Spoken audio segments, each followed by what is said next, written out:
ആലപ്പി നേതാവ് KS ഹരിഹരന്റെ വീടിന് നേരെ ആക്രമണം. ഇന്ന് രാത്രി 8 മണിയോടെയാണ് സംഭവം. ഒരു സംഘം ആളുകൾ വീടിന് ചുറ്റും റോന്ത് ചുറ്റുന്നതായ ഹരിഹരന്റെ സ്ത്രീവിരുദ്ധ പരാമർശം വിവാദമായതിന് തൊട്ട് പിന്നാലെയാണ് ആക്രമണമുണ്ടായിരിക്കുന്നത്. ഇവരുമായി കോഴിക്കോട് നിന്നും ആനന്ദപുതൂർ ചേരുകയാണ്. ആനന്ദ്, ഈ ഹരിഹരന് വലിയ ഭീഷണി ഉണ്ടായിരുന്നു. DYFI നേതാക്കളടക്കം അത്തരത്തിലുള്ള വിമർശനങ്ങളും ഭീഷണി സ്വരങ്ങളും ഉയർത്തിയിരുന്നു. ഈ ഒരു സാഹചര്യത്തിൽ കൂടിയാണ് ഇപ്പോൾ ആക്രമണം ഉണ്ടായിരിക്കുന്നത്. മറ്റ് വിശദാംശങ്ങൾ കൂടി.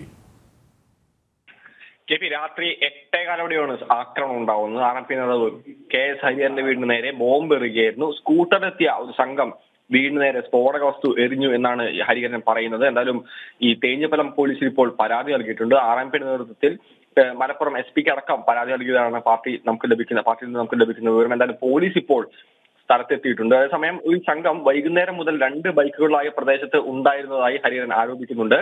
കൂടാതെ പരിചയമില്ലാത്ത ഒരു കാർ ഉച്ച മുതൽ വീടിന് സമീപത്ത് കണ്ടതായും ഹരിഹരൻ പറയുന്നുണ്ട്. എന്തായാലും കഴിഞ്ഞ ദിവസം വടകരയിൽ നടന്ന പരിപാടിയിൽ ഹരിഹരൻ സ്ത്രീവിരുദ്ധ പരാമർശം നടത്തിയെന്ന ആരോപണവുമായി ഇടതു സംഘടനകൾ രംഗത്തെത്തിയിരുന്നു. DYFI ഈ വിഷയവുമായി ബന്ധപ്പെട്ട് വടകര SP അടക്കം പരാതി നൽകുന്ന ഒരു സാഹചര്യവും ഉണ്ടായിരുന്നു. എന്തായാലും പോലീസ് ഇപ്പോൾ സ്ഥലത്തെത്തി മൊഴിയെടുക്കുന്നുണ്ട്. ആനന്ദ്, ഒപ്പം തന്നെ നേരത്തെ സൂചിപ്പിച്ചതുപോലെ തന്നെ CPM-ന്റെ ഭീഷണിയുണ്ട്, DYFI-യുടെ ഭീഷണിയുണ്ട്. നേരത്തെ CPM ജില്ലാ സെക്രട്ടറി അടക്കം വാർത്താ സമ്മേളനത്തിൽ ഇത്തരത്തിലുള്ള ചില പരാമർശങ്ങളും വിമർശനങ്ങളും അടക്കം നടത്തിയിരുന്നു. ഈ ഒരു ഘട്ടത്തിൽ CPM പ്രവർത്തകരാണ്, DYFI പ്രവർത്തകരാണ് ഇതിൻ്റെ പിന്നിൽ എന്ന രീതിയിൽ തന്നെയാണോ ഹരിഹരൻ പരാതിയിലും പറയുന്നത്? പോലീസിന്റെ അന്വേഷണം ഇടപെടലും ഏത് തരത്തിലുമാണ്?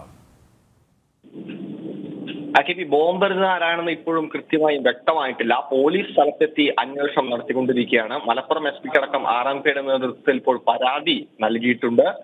അന്വേഷണം തുടരുക. ഇപ്പോൾ ശ്രീമതി KK രമ MLA നമ്മോടൊപ്പം ചേരുകയാണ്. ശ്രീമതി KK രമ, ഈ ഹരിഹരന്റെ വീടിന് നേരെയാണ് ഇപ്പോൾ ഇത്തരത്തിലുള്ളൊരു ആക്രമണം ഉണ്ടായിരിക്കുന്നത്. നേരത്തെ CPM പ്രവർത്തകരുടെ ഭാഗത്ത് DYFI നേതാക്കൾ തന്നെ ഇത്തരത്തിലുള്ള ചില ഭീഷണി സ്വരങ്ങളുമായി രംഗത്ത് വന്നിരുന്നു. ഇതിന് പിന്നാലെ ഉണ്ടായ ഒരു അക്രമത്തിന് പിന്നിൽ CPM DYFI പ്രവർത്തകർ എന്ന് തന്നെയാണോ RMP വിലയിരുത്തുന്നത്?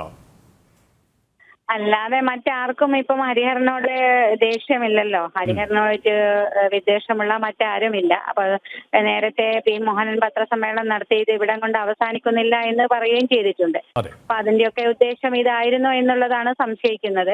ഏതായാലും ഉച്ച മുതൽക്ക് ഹരിഹരന്റെ വീടിന് ചുറ്റും ഒരു കാറ് റോന്ത് ചുറ്റുന്നതായിട്ടുള്ള വിവരമുണ്ടായിരുന്നു, ബൈക്ക് കറങ്ങുന്നതായിട്ടുള്ള വിവരമുണ്ടായിരുന്നു. ഈ വിവരങ്ങളൊക്കെ നമ്മൾ മലപ്പുറം SP അപ്പോൾ തന്നെ നമ്പർ സഹിതം അറിയിച്ചിട്ടുണ്ട്.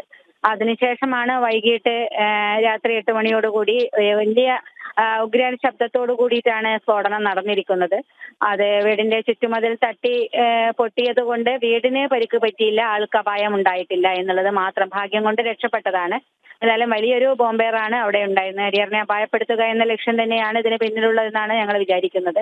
ഇവിടെ പോലീസിന്റെ അന്വേഷണത്തിൽ താങ്കൾ പറഞ്ഞതുപോലെ തന്നെ പോലീസ് നേരത്തെ പരാതി നൽകിയിരുന്നു. പക്ഷേ പോലീസിന്റെ ഭാഗത്ത് കൃത്യമായ ഒരു ഇടപെടൽ ഉണ്ടായിട്ടില്ല എന്നുള്ള ഒരു വിമർശനം നിലനിൽക്കുന്നുണ്ടോ? തീർച്ചയായിട്ടും ഞാൻ മലപ്പുറം SP വിവരം അറിയിച്ചതാണ്, നമ്പർ ഉൾപ്പെടെ അറിയിച്ചതാണ്. ഇങ്ങനെ ഒരു പ്രശ്നമുണ്ട്, ശ്രദ്ധിക്കണമെന്ന് പറഞ്ഞതാണ്. പക്ഷേ പോലീസൊന്നും അവിടെ ഉണ്ടായിരുന്നില്ല. പോലീസ് വിവരം അന്വേഷിച്ചിട്ടുണ്ടോ എന്നുള്ളത് അറിയില്ല. ഇപ്പോൾ ഈ സംഭവം നടന്നതിന് ശേഷം പോലീസിനെ വിളിച്ചപ്പോഴാണ് പോലീസ് വന്നത് പരിശോധിക്കുന്നത്. അപ്പൊ പിന്നെ അദ്ദേഹത്തിന്റെ വീടിന് കാവൽ ഏർപ്പെടുത്തണം. മറ്റെന്തെങ്കിലും സംഭവിക്കുമോ എന്ന് ഞങ്ങൾ ഭയപ്പെടുകയാണ് ഈ സമയത്ത്. ആ തരത്തിലേക്കാണ് CPM-ന്റെ നീക്കം ഇപ്പൊ നടക്കുന്നതായിട്ട് മനസ്സിലാകുന്നത്. വളരെയധികം നന്ദി ശ്രീമതി KK രമ. ഈ ഒരു സമയം ഞങ്ങളോട് സഹകരിച്ചതിന്. വീണ്ടും ആനന്ദിലേക്ക്. ആനന്ദ്, MLA സൂചിപ്പിച്ചതുപോലെ തന്നെ പോലീസിൻ്റെ ഭാഗത്ത് കൃത്യമായി ഇടപെടൽ ഉണ്ടാകുന്നില്ല, പരാതിയിലും ഒരു തരത്തിലുള്ള അന്വേഷണവും നടക്കുന്നില്ല എന്നാണ് നമുക്ക് മനസ്സിലാക്കാൻ കഴിയുന്നത്. അതുകൊണ്ട് തന്നെ പോലീസിൻ്റെ അന്വേഷണം എത്രത്തോളം സുതാര്യമാകുമെന്നാണ് പൊതുവെയുള്ളൊരു വിലയിരുത്തൽ. ഈ RMPയുടെ ഭാഗത്ത് നിന്ന് അത്തരത്തിലൊരു വിമർശനം നേരത്തെയും ഉണ്ടായിരുന്നു. ഇത്തരത്തിൽ കാര്യക്ഷമമായിട്ട് പോലീസ് ഈ വിഷയത്തെ കൈകാര്യം ചെയ്യുന്നില്ല എന്നുള്ളത്. എന്തായാലും ഈ കൂടുതൽ അന്വേഷണങ്ങൾക്ക് ശേഷം മാത്രമേ കൃത്യമായിട്ടുള്ള കാര്യങ്ങൾ നമുക്ക് പറയാൻ വേണ്ടി സാധിക്കുന്നുള്ളൂ. എന്തായാലും വടകര തെരഞ്ഞെടുപ്പിന് ശേഷവും നേരത്തെ തന്നെ വർഗീയ പരാമർശങ്ങളുടെ കാര്യത്തിൽ ചർച്ചാ വിഷയമായിരുന്നു. ഇപ്പോൾ വീണ്ടും തെരഞ്ഞെടുപ്പ് കഴിഞ്ഞ ആഴ്ചകൾക്ക് ശേഷവും ഇത്തരത്തിൽ ഈ അക്രമ സംഭവങ്ങളുടെ പേരിൽ വീണ്ടും വടകര ചർച്ചകളിൽ നിറയുകയാണ്. ആനന്ദപുതൂരാണ് കോഴിക്കോട് വിവരങ്ങൾ നൽകിയത്.